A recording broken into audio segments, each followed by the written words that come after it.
Good morning, Mayam. Ngasi di fried rice oin tawre. Angang gi tiffin gi damak di fried rice se hapada khudong yam sai. Last step yoksalabani. Yirum ani ka hapsalaga loiradam.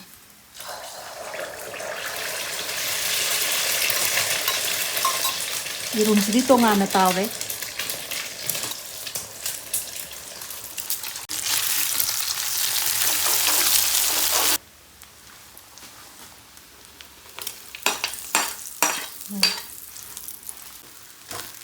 Yirum hapsan gre. Hara okai birani. Thum morok loi hap krabani. Si yarani. Sumain tawdani.